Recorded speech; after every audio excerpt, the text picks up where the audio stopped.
Recently one piece की novel का anime adaptation हुआ है जिसका नाम फैन लेटर है, जिसको लोग बहुत ज्यादा ही पसंद कर रहे हैं। पर ऐसा क्या है इस वाले एपिसोड में, ये तो एक नॉवेल का एपिसोड होगा और ये फिलर भी एपिसोड होगा, लेकिन यहीं पे लोग काफी ज्यादा गलती कर देते हैं। जो नॉवेल के एनिमे का एडेप्शन हुआ है वो फिलर एपिसोड नहीं है, वो कैनन में आता है, क्योंकि जो इसकी स्टोरी है वो कैनन के साइड ही घूम रहा है। इंटरेस्टिंग चीज है इस वाले एपिसोड में कि हम खुद को देख रहे हैं, किसी ना किसी एनिमे कैरेक्टर से तुम इंस्पायर तो हुए हो गया और तुमने उसको आइडल माना होगा, या तो तुम्हें वो कैरेक्टर काफी ज्यादा पसंद होगा और उस कैरेक्टर से तुम काफी ज्यादा मोटिवेशन भी फील किए होगे और तुमने उस चीज को अपने काम में यूज किया होगा। उसी तरीके से इस वाले एपिसोड में हमें काफी सारे फैंस देखने को मिलते हैं स्ट्रॉ हैट के, जो मोटिवेट हुए स्ट्रॉ हैट से। कोई लूफी से हुआ है, कोई नामी से हुआ है, कोई ब्रूक का फैन है। इसमें हमें यही सब देखने को मिल रहा है। तो ये सारी चीज मैं बताने वाला हूँ कि एपिसोड में क्या हुआ है। अगर तुमने नहीं देखा है तो तुम जाके जरूर देखना और तुम्हें और भी अच्छे से पता चल जाएगा। और मैं यहाँ पे तुम्हें बताया तो इस एपिसोड में क्या हुआ था। तो स्टार्ट करते हैं। एपिसोड के स्टार्टिंग में मरीन फोर्ड का फाइट देखने को मिलता है, जो तुम्हें याद ही होगा, जिसमें एक स्ट्रॉन्ग कैरेक्टर लड़ रहा था मरीन सबसे। अगर वो प्राइम होता तो भाई पूरी मरीन को खत्म कर देता। इसी बीच सीन शिफ्ट हो जाता है प्रेजेंट में, जिसमें हमें ये बंदी देखने को मिलती है जिससे बाले कलर और शकल भी लग रहा है नामी जैसे, पर ये नामी नहीं है, ये नामी की फैन गर्ल है जो नामी से इंस्पायर्ड है। और वो लेटर लिख रही है जिसमें वो बोल रही है जो डेविल फूड में निर्भर होते हैं, नहीं तो जिसके पास काफी ज्यादा स्ट्रॉन्ग स्ट्रेंथ होता है वो लोग ही राज कर सकते हैं, पर नामी आप बिना स्ट्रॉन्ग पावर के और बिना डेविल फूड के इन सब लोगों को डोमिनेट कर देते हो और स्मार्ट कर देते हो और आप ही मेरा होप हो। और उसके बाद एक आंटी आ जाती है जो बोलते है कि ये ले सामान मेरा और इसको कुरियर करके आ, जिसमें यार इस बंदी को लेटर तो नामी को देना है। तो भाई ये निकल जाते हैं यहाँ से काम चोर कहीं की। उसके बाद सीन शिफ्ट हो जाता है पास्ट में पारामाउंट वार्ड पर, जिसमें ये बंदा और ये बंदा दोनों भाई है। और ये बंदा लेटर अपने भाई को उतना ज्यादा पसंद नहीं करता है, क्योंकि यार इसका जो बड़ा भाई है इसको तंग करके रहता है। मान ली इसकी लाइफ झंड कर रखी है। देखो भाई होते तो भाई में ऐसा होता ही रहता है। तो ये चीज भी इनके साथ हुआ है, जिसकी वजह से ये उतना ज्यादा बड़े भाई से उतना ज्यादा क्लोज नहीं है। और उसके बाद हमें देखने मिलता है जो काफी ज्यादा बर्फ है वो टूटने लगते हैं, जो अपना कांड करा है मेहॉक ने। और ये बंदा मेहॉक को देखता है। उसके बाद सीन शिफ्ट हो जाता है प्रेजेंट में। और उसके बाद हमें प्रेजेंट में देखने को मिलता है ये बंदा बोलता है कि इसने पर्सनली इस मेहॉक को देखा था सामने से, पर भाई इसके सामने ही एक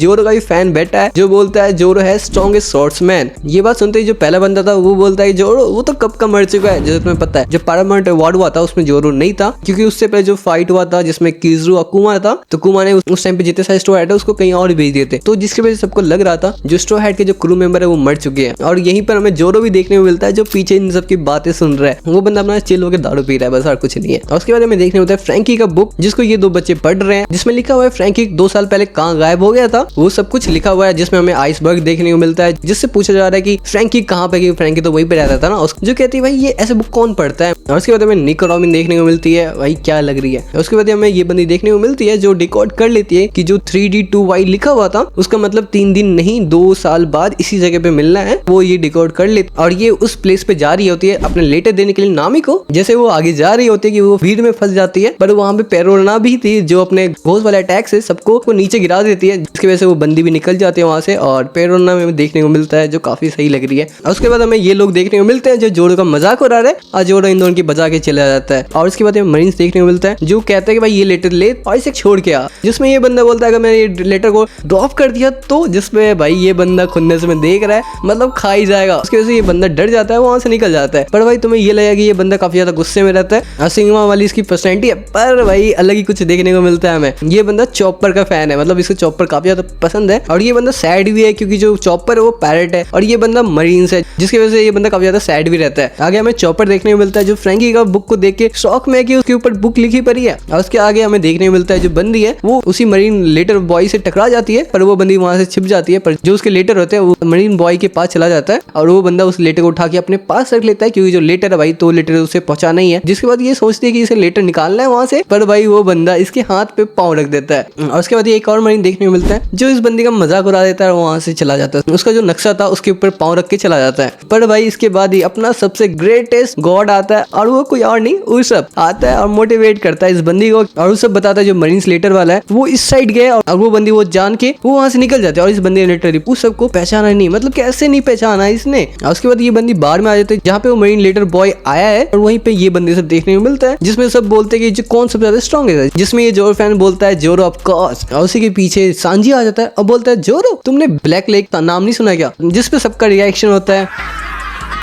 ये रिएक्शन देखते ही सांजी ने सबकी बजा दी और वहाँ से निकल गया। और उसी बीच ये बंदी लेटर निकाल लेती है, पर ये गलती से मरीन्स का लेटर निकाल लेती है और वो चेंज करने वाली थी लेटर को। उसी समय इसका भाई आ जाता है और उसी के बाद हमें इसका फ्लैशबैक देखने को मिलता है, जिसमें वो बताता है कि इसे अपना भाई कभी पसंद नहीं था, ये हमेशा उससे इरिटेट रहता था। और पर ये सब कुछ चेंज हो गया जब पैरामाउंट का वार हुआ था, जिसमें हमें देखने में जितने सारे मरीन है वो चोटिल है और उसका जो भाई है आइस के बीच में फंस चुका है और जो ये बंदा है उसका पाँव में चोट लगा पड़ा है। वहाँ पे कीजू का जो अटैक है वो लिटरली मतलब किधर भी फेंका जा रहा है, मतलब पागल जैसे वो किधर भी मारे जा रहा है वो बंदा। उसका जो अटैक है वो उसके भाई को मारने वाला होता है, पर वो बंदा वहां से निकलने वाला ही होता है कि उसी समय उसको लूफी देखने को मिलता है। लूफी किस तरीके से अपने भाई को बचा रहा है, जबकि उसका जो भाई है वो लिटरली कह रहा है भाई तू चला जा, मुझे तेरी जरूरत नहीं है। पर वो बंदा मर भी जाएगा फिर भी वो बचाने के लिए आएगा, वो खुद का केयर बिल्कुल भी नहीं करता है। तो उसी से वो इंस्पायर्ड होके ये बंदा भी अपने भाई को बचाने जाता है। और ये सीन जिस तरीके से दिखाया गया बहुत ही एकदम प्योर तरीके से दिखाया गया और काफी अच्छा लगा। मजाक से हट के बताऊं, एक साइड हमें एस लूफी देखने को मिलता है, दूसरी साइड हमें मरीन्स का दो भाई देखने को मिलते हैं, जो लिटरली काफी ज्यादा अच्छा लगा मेरे को। और उसके बाद ये बंदा पोस्टर देखता है लूफी का और वो सोचता है अभी तक वो लूफी कहाँ पे होगा, क्या कर रहा होगा। 2 साल के बीच में हमें कभी भी लूफी का कुछ भी देखने को नहीं मिला। ये सब सोच ही रहे होते कि उसी टाइम पे इन सबको आवाज आता है स्ट्रॉ हैट आर हेयर, और उसके बाद ये बंदी भी सुन लेती है कि स्ट्रॉ हैट यहाँ पर है। और ये बंदी जब जाती आगे तो पता चलता है ये straw hat fake straw hat है। और ये देखिए बंदी का शकल बन जाता है। और ये बंदी बताओ यार सही बताऊं, ये मुझे इस एपिसोड का ना ये बंदी का जो एक्सप्रेशन है काफी ज्यादा प्यार लगा है। उसके बाद ही पता चलता है ये बंदी अपनी ब्रूक की फैन है और ये सैड है क्योंकि इसे टिकट नहीं मिले ब्रूक के शो के लिए। उसके बाद ये बंदी स्ट्रॉ हैट को ढूंढने के लिए आगे जा ही रही होती है कि उसके सामने लूफी पैसाफिस्टो को पेल देता है। ये सीन तुम्हें याद ही होगा, जब फर्स्ट टाइम हमने देखा था टाइम स्किप के बाद बहुत ज्यादा मतलब गूज़बम्स आए थे, वैसा टाइप का सीन था ये। और उसके बाद जो मरीन्स में ये बंदा था जो चॉपर का फैन था, वो बंदा भी ये बात सुन के कि स्ट्रॉ हैट आ चुके हैं तो ये बंदा भी मिलने के लिए चला जाता है। और उसके बाद जो 2 बच्चे थे स्ट्रैंकी की बुक पढ़ रहे थे, वो स्टोर ओनर के पास आते हैं और बोलते हैं कि जो ब्रूक है वो स्ट्रॉ हैट का मेंबर है, तुम मिल सकती हो अभी के टाइम अगर तुम चलती हो तो। उसके बाद ये सब निकल जाते हैं स्ट्रॉ हैट सबसे मिलने के लिए। और उसके बाद जो नामी की फैन गर्ल है लूफी का जो फैन है उससे डील करती है कि मैं तुम्हें मिलने दूंगा लूफी से अगर तुम मेरी हेल्प करोगे नामी से मिलने में, जिसपे ये बंदा रिजेक्ट कर देता है। पर ये बंदी एक्सप्लेन करती है कि नामी ने कैसे इसकी लाइफ पे इम्पैक्ट करा है और इसकी लाइफ को काफी ज्यादा मोटिवेट करा है। जो बात ये बंदा सुन के रिलेटेबल फील करता है क्योंकि लूफी ने भी इसकी लाइफ पे इम्पैक्ट करा है और इसकी वजह से इसने अपने भाई को ही बचाया। तो भाई इन दोनों को पता है जो स्ट्रॉ हैट है पैरेट है पर वो बुरे पैरेट नहीं है, तो ये दोनों राजी हो जाते हैं और ये दोनों निकल जाते हैं लूफी सबसे मिलने के लिए। पर उसी बीच पेरूरा का जो अटैक है वो लग जाता है मरीन्स को और ये बंदी डॉज कर लेती है और वो वहां से निकल जाती है। और उसके बाद हमें पता चलता है जो मरीन्स के पास एक वेपन है जिससे वो स्ट्रॉ हैट के शिप को तोड़ देंगे, जिसकी वजह से वो आइलैंड को छोड़ के ना जा पाए। और यहीं पर जो नामी की फैन है उसको ये बंदा पकड़ लेता है और ये बंदी का जो होप होता है नामी से मिलने का, अपना लेटर उसको देने का, ये सब कुछ उसे टूटता हुआ लग रहा है। पर इसके बाद ये जो स्टोर ओनर और जो 2 बच्चे थे वो इस मरीन को धक्का मार देते हैं और वहां से निकल जाते हैं। मतलब एक केओस टाइप का सीन क्रिएट हो चुका था। इसी केओस की वजह से ये अपना फैन लेटर ले लेते हैं मरीन से और वो वहां से निकलती रहती है कि उसी समय फिर से उसको पकड़ लिया जाता है और वो वहीं पर जो लेटर है उसको फाड़ देती है, जिससे जो स्ट्रॉ हैट है वो सेफली निकल जाए यहाँ से। और भले ही वो लूफी नामी से ना मिल पाए पर फिर भी वो फाड़ देती है। पर उसके बाद ही इस बंदी को देखने को मिलता है नामी, लूफी और जो बाकी स्ट्रॉ हैट है वो सब कुछ देखने को मिलता है सिपर। और ये सीन लिटरली इस बंदी के लिए काफी ज्यादा मेमोरेबल था और ऑफकोर्स जब तुम देखोगे और जब मैं देख रहा था मुझे भी लिटरली काफी ज्यादा फील आया था ये सीन देखने में। और इसी के साथ ही एपिसोड के एंड में ये बंदी अपना जर्नी स्टार्ट कर लेती है और इसी के साथ ये एपिसोड होता है खत्म। पर हमें इस एपिसोड में